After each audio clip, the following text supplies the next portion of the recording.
안녕하세요. 스트와 질문으로 함께 공부하는 야 신나는 동영상 시간입니다. 지난 시간에 빗면에서 구르기만 하는 미끄러지지 않는 운동에 대해서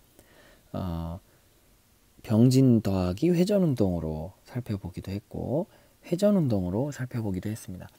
그래서 에너지로 우리가 이걸 접근해 보는 방법을 이야기한다 그랬죠. 요걸 이제 크게 두 가지로 또 얘기해 볼 수 있겠습니다. 일단은 역학적 에너지를 구해요. 그 다음에 여기서 속도를 구해요. 그 다음에 가속도를 구하는 방법이 있습니다. 뭐 알파든 뭐든. 그 다음 에너지를 구한 다음에 시간에 대한 미분 값으로 이걸 구할 수도 있겠다 라는 얘기를 좀 해보려고 합니다. 그래서 어쨌든 에너지를 구해야 그 다음에 뭘 하겠죠. 그래서 얘는 역학적 에너지를 구할 건데 마찰력은 정지 마찰력이어서 이동거리는 없습니다. 원래. 그런데 이게 결국은 이제 회전 운동 에너지를 증가시키는 요소로 작용하죠. 근데 회전 운동도 뭐 역학적 에너지로 우리가 포함을 시킨다라고 하면 얘는 역학적 에너지 손실이 없다. 그래서 역학적 에너지는 위치 에너지 더하기 질량 중심의 운동 에너지 더하기 질량 중심에서 본 회전 운동 에너지, 이렇게 이야기할 수 있겠습니다. 이 시리가 질량 중심을 좋아하나 봐요. 시리라고 안 하고 그냥 질량 중심을 얘기하는데 계속 자꾸 활성화가 되네. 자, 아무튼 요렇게 이제 얘기할 수 있을 것 같습니다. 그런데 역학적 에너지는, 위치 에너지는 사실 변화량이 중요하잖아요. 그래서 변화량을 중심으로, 기준점의 위치 에너지를 0으로 잡고 이야기를 할 거고요. 기준점의 위치 에너지를, 즉 초기 위치 에너지를 0으로 놓고 얘기할 거고, 그 다음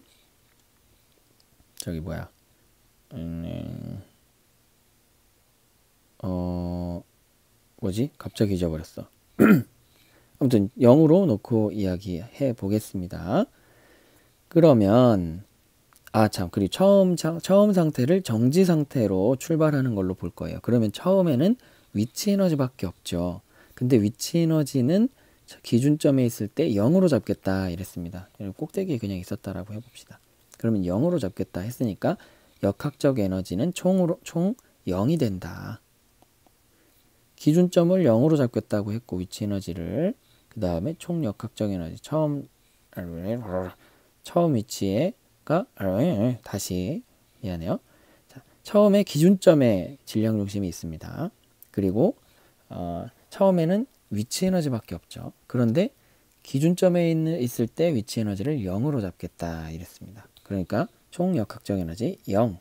그 다음 얘가 이렇게 x만큼 오면 h만큼 내려가게 되죠. mgh가 위치 에너지니까 mg x 사인 세타 이렇게 나타낼 수 있겠습니다. 아래쪽을 플러스로 잡을게요. 그냥 그게 편리하니까 상관없습니다. 어차피 일관되게만 하면 돼요. 더하기 2분의 1 m v 제곱, 확실히 하기 위해서 cm을 붙여줄게요. 질량 중심의 운동 에너지 더하기 2분의 1 i 오메가 제곱인데 얘는 이제 질량 중심에서 본 거죠. 그 다음 mg x 사인 세타 더하기 2분의 1 m vcm의 제곱이고, ICM은 보통 우리가 KM R제곱으로 표현한다 그랬죠. 그렇게 보면 KM에다가 R제곱 오메가 제곱인데 얘는 R 오메가가 V라고 했죠. VCM이라고 했죠. 그래서 VCM의 제곱 이렇게 표현할 수 있겠다. 이건 구속 조건이었습니다. R 오메가는 V. 그러면 정리해 봅시다. mgx 사인 세타는 2분의 1 m의 1 플러스 k에다가 vcm의 제곱이 되죠. 이게 뭐다? 0이다. 이걸 이제 정리해 보면 vcm의 제곱은 뭐야?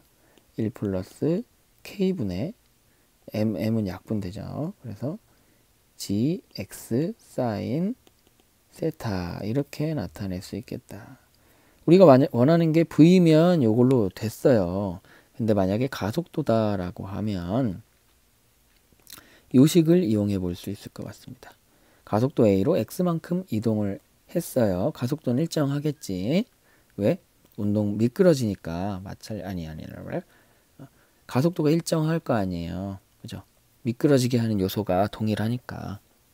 그래서 가속도 일정, 정지 마찰력 일정하게 작용하니까 등가속도 운동이겠죠. 그래서 이 AX는 뭐예요? V 나중 속도 제곱 빼기 처음 속도 제곱인데 처음 속도는 0. 이렇게 됩니다. 이거 정리하면 결국 어제 구한 거랑 똑같이 나와요. 1 플러스 K분의 G 사인 세타 이렇게 나옵니다. X제곱에 X가 V제곱에 X가 있었고 여기 지금 2AX에 X 하나 있으니까 약분 되죠. 이렇게 나옵니다. 결과 동일합니다. 그리고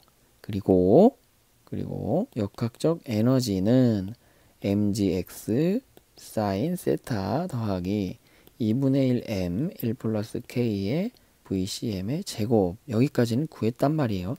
얘를 시간에 대해서 미분을 해보자. 그러면 어떻게 될까요? 지금 역학적 에너지 보존이니까 시간에 따른 에너지 변화량 0이죠. 그 다음 얘 각자 미분하면 됩니다. 그러면 mg v 사인 세타 더하기 2분의 1 m의 1 플러스 k의 v 제곱을 미분하는 거죠. 그러면 이 v 제곱을 미분할 때는 dt분의 미분할 때는 dv분의 dv제곱 곱하기 dv dt 이렇게 나타낼 수 있겠죠. 결국 이제 v제곱을 시간에 따라 미분하는 거잖아요. 얘도 시간에 따라 미분했으니까.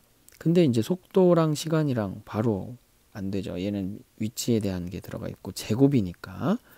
그래서 요거는 이제 그냥 받아들이고 들어가겠습니다. 어쨌든 형태가 dt분의 dv제곱이면 되고 중간에 뭐가 들어가든 분모 분자에서 약분되면 돼요. 그럼 이렇게 표현할 수 있을 거예요. 그죠? 그럼 얘는 가속도 a가 되고 v제곱을 v로 미분하면 어떻게 돼? 2v 곱하기 가속도 이렇게 되겠습니다. 그래서 약분하면 결과 뭐가 된다? 이렇게 된다. 연쇄 법칙으로 미분해서 이제 연쇄 법칙을 할 때 매개 변수가 다르다 이렇게 할 때는 요 이제 미분을 하려는 녀석과 동일한 변수를 사용해서 이렇게 분모 분자에 계속 동일하게 넣어주면 결국 결과는 같다 이렇게 알아두시고 이건 그냥 사용하도록 할게요. 그래서 결론 에너지를 미분했을 때 방식으로 구할 수도 있고 총 역학적 에너지에 대해서 속도를 구하고 그 다음에 A를 구하는 방법도 있다. 여기서 그냥 마무리하기 전에 간단하게 좀 얘기를 해보면 에너지를 시간에 따라 미분한 것이 어떤 의미를 가지느냐? 어떤 의미를 가질까요? 당연히 시간에 따라 얘가 가진 역학적 에너지가 혹은 우린 지금 역학적 에너지를 다루니까 얘가 가진 이 개의 에너지가 시간에 따라 어떻게 변하냐? 그럼 에너지가 줄어? 그러면 이 녀석이 역학적 에너지를 다른 에너지로 써버렸구나. 커지면 어때? 외부로부터 에너지를 받았구나. 이렇게 볼 수 있겠습니다. 그럼 결국은 뭐가 그런 걸 하겠어? 외력이 그런 일을 하겠죠. 그죠? 그래서 외력으로 받는 일 혹은 얘가 외부에 힘을 주면서 한 일 이렇게 볼 수 있겠습니다. 그럼 시간이 아니라 위치에 따라 미분한 거, 즉 x에 대해서 미분한 건 어떻게 돼요? 그거는 힘이 된다라고 했죠. 작용하는 외력이 될 겁니다. 여기서 플러스 마이너스를 붙이냐 마냐는 여러분 조금 생각해 보시면 되겠고 어쨌든 x로 미분하냐 시간으로 미분하냐에 따라서 의미가 달라진다. 운동량을 x로 미분한 거랑 시간으로 미분한 거랑 다른 거예요.